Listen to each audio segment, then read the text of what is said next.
Bonjour à tous, c'est MDA5, deuxième vidéo dans la journée. Et cette vidéo, ce n'est pas pour parler d'un match, mais plus pour parler de la dernière semaine que je n'avais pas fait de vidéo.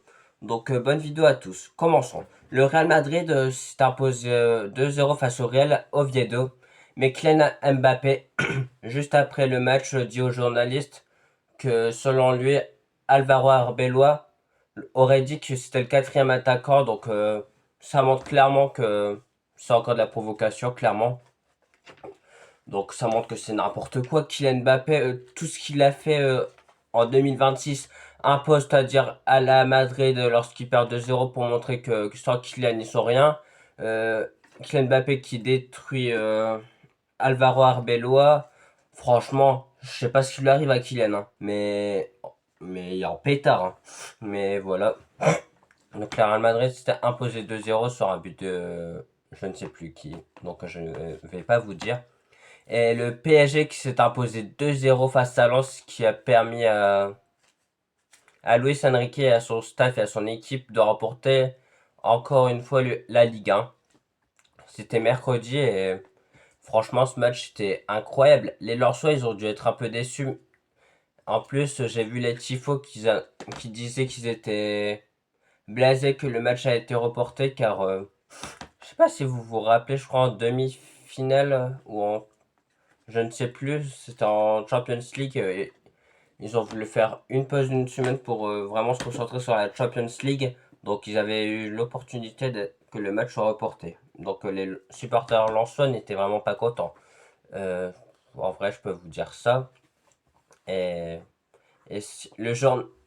Ah, le documentaire Netflix qui est sorti expliquant l'affaire du bus avec Patrice Evra, l'entraîneur actuel l'entraîneur qu'il y avait là-bas avec Nicolas Nelka. Donc je vous ferai une vidéo, je pense, ces prochains jours, expliquant mon avis sur ce documentaire et l'affaire de l'équipe de France en 2010. Voilà.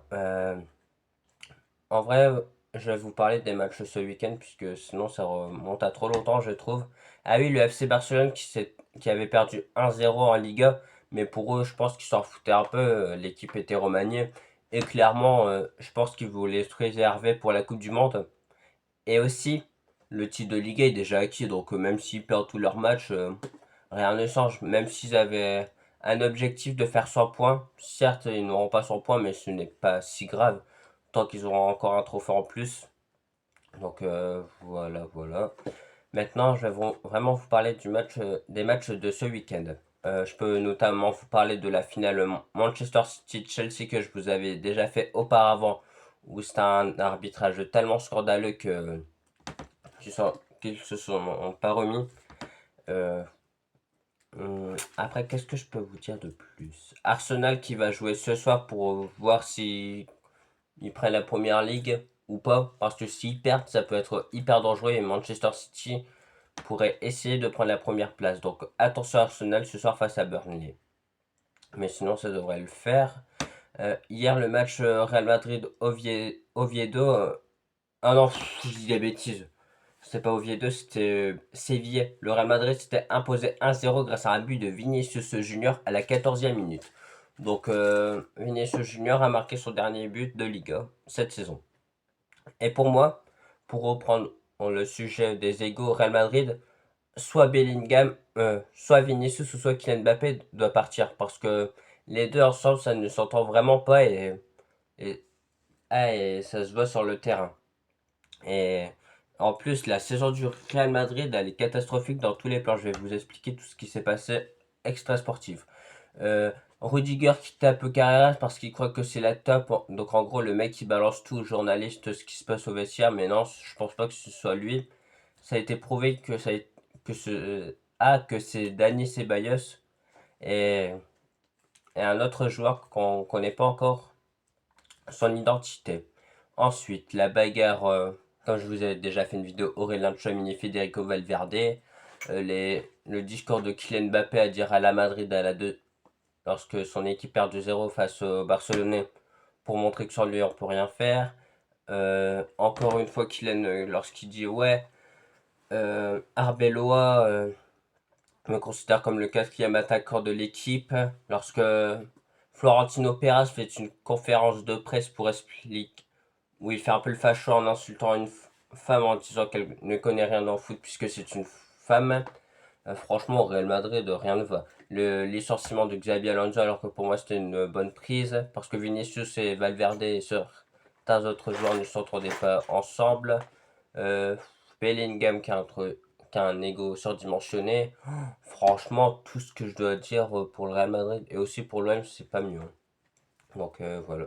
Maintenant, je vais vous parler des matchs qui se sont passés en Ligue 1 hier. Le PSG qui perd 2-1 face à Paris FC. Ça fait deux matchs quand même que le Paris FC gagne face au PSG. Les Parisiens, je vous vois déjà arriver à dire oui, mais on se concentre pas sur la Ligue 1 parce que on a la Champions League. Mais c'est quand même votre rival, le Paris FC. Et Paris FC, franchement, au début de saison, ça jouait vraiment le maintien. Mais là, c'est vraiment milieu tableau. Donc félicitations Paris FC pour sa première saison. Euh, Nice qui fait un match nul face au dernier Metz 0-0. Alors que le match, vous voyez, s'il aurait été vraiment dominé par Nice, mais un manque d'efficacité, j'aurais dit ok. Mais c'était vraiment équilibré. Donc franchement, Nice c'est une honte pour eux. Parce qu'avec avoir des joueurs comme Eli Wahi, des excellents joueurs, malgré ça, ils pourraient peut-être jouer la Ligue de la saison prochaine et l'Europa League s'ils gagnent face à Lens. Donc franchement, plus rien ne va dans ce club. Mal... Franchement, Claude Puel, je pensais qu'il allait maintenir son équipe, mais il aura un match face à Saint-Etienne pour savoir qui ira en Ligue 1 et qui restera ou ira en Ligue 2. Donc franchement, c'est hyper décevant de la part des Niçois. Mais après tout, je vous mens pas, je serais un peu dégoûté parce que la rivalité, c'est quand même un bon match. Lorsqu'il y a des Marseille-Nice, c'est une grosse affiche selon moi. Mais peut-être qu'il aurait passé la saison prochaine. D'ailleurs, je vous ferai peut-être une vidéo là-dessus. Entre le match de Saint-Etienne et Nice. Ah oui, Saint-Etienne qui s'impose au tir au but une autre ligue, face à une autre équipe de Ligue 2. Franchement, c'était chaud, hein. Je crois qu'au tir au but, ça a dû se finir 7-6 ou un truc comme ça. Donc franchement, je vous fais pas dire comment Saint-Etienne ils ont eu chaud, hein. Mais heureusement, le gardien a su être important et a su faire les arrêts qu'il fallait. Excusez-moi. Ensuite, l'OM qui s'impose 3-1 face à Rennes, mon club de cœur. Malgré que la saison était catastrophique sur tous les aspects, on a su bien finir face à Rennes. Franchement, Abibay, j'imagine même pas sa joie qu'il a dû ressentir après le match. Parce que Rennes l'ont limogé. Et franchement, Abibay, c'est un peu une vengeance envers son ancien club. Donc, chapeau l'artiste, malgré qu'il va partir.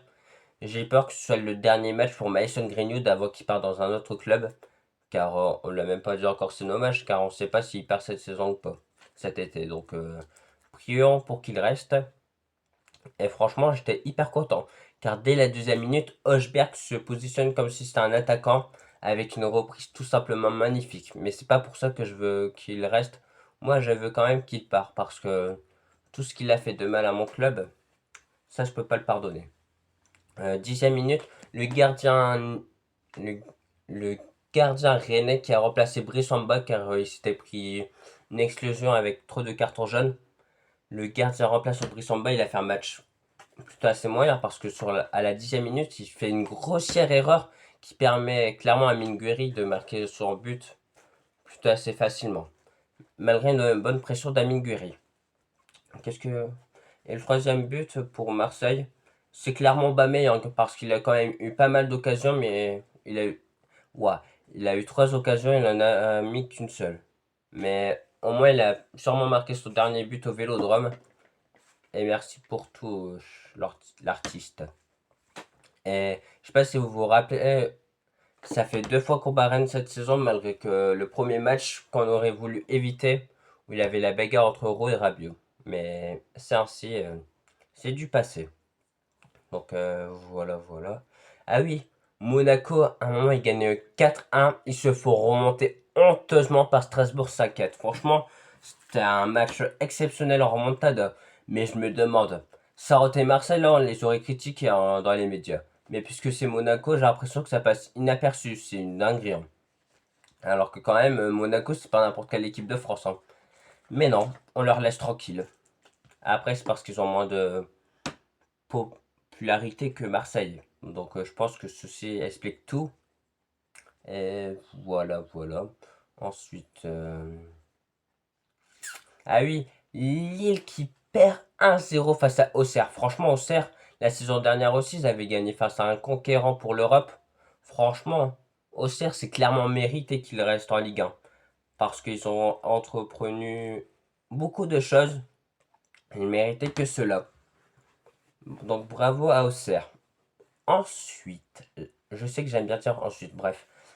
Hmm, Ah oui, Lyon qui s'incline 4-0 au Groupama Stadium face à Lens. Franchement, Lens, ils ont plus rien à jouer, car ils savent que la Ligue 1 c'est mort et qu'ils vont jouer la Champions League. Mais non, Lyon se permet de perdre 4-0. Si Lyon se serait imposé, ils auraient été dans le top 3. Donc franchement, ils peuvent être hyper déçus. Et on ne sait même pas s'ils vont réussir à rester en Europe, car le déficit de Lyon est important. Je crois que c'est 150 millions. Donc en gros, c'est l'argent qu'ils doivent avoir pour la DNCG et l'Europe. Pareil pour Marseille. Donc cette situation me semble vraiment très dure pour Lyon. Mais voilà. Qu'est-ce que je peux vous dire? L'Inter Milan hier qui a fait 1-1 face à une équipe presque dernière. Après, ils ont déjà la Serie A depuis pas mal de temps. Franchement, l'Inter Milan en Serie A, ils sont solides, hein. Malgré que la saison dernière, c'était le Napoli. Franchement, c'est l'Inter Milan qui remporte souvent ce trophée. Mais voilà. Hum. Ah oui, le Bayern Munich termine bien avec une domination avec un but ou plusieurs buts d'Harry Kane. Donc franchement, encore un match remporté par le Bayern Munich. Bref, merci à vous de m'avoir suivi cette saison en termes de Ligue 1 et tout ça, malgré que j'ai commencé au mois de février. C'était un grand plaisir de vous retrouver pour ce match de Ligue 1. Je continuerai à vous faire des vidéos pour la Première Ligue et d'autres championnats. Mais la Bundes, la Ligue 1, tous les championnats où c'est fini, bah, je vous ferai pas de vidéo. Mais en tout cas, merci énormément de m'avoir écouté lorsque je parlais de Marseille et des clubs de Ligue 1. C'est un grand plaisir de vous faire toute cette vidéo. Et d'ailleurs, pour la Coupe du Monde, je serai régulier. Donc, je compte sur vous pour me suivre. En tout cas, merci beaucoup. C'était MDA5. Merci à vous, la famille. C'était un petit point pour vous dire clairement ce que j'en ai pensé de cette semaine, mais je n'ai pas voulu entrer en détail parce que sinon la vidéo durerait 1 heure et ça serait trop long. Donc merci de votre compréhension si vous voulez plus d'arguments ou plus de conseils tactiques concernant les matchs, mais non. Donc merci à vous de m'avoir suivi. Si mon pote LDG Histoire n'atteint pas les 100 abonnés, je me suis donné un gage, c'est de faire une pause définitivement pendant 3 mois sur YouTube. Donc ce serait de juin à la rentrée de septembre. Donc je compte énormément sur vous pour vous abonner à LDG Histoire s'il vous plaît. C'est hyper important parce que il est à 70, il veut juste 30 abos avant le mois de juin. Je compte énormément sur vous, sinon pas de débrief durant la Coupe du Monde et plus de shorts. Mais en tout cas, c'était un grand plaisir de vous retrouver. N'hésitez pas à liker et à vous abonner. Merci la famille. Et bisous. Et j'espère que vous le ferez, liker et vous abonner. Bisous, bisous la famille.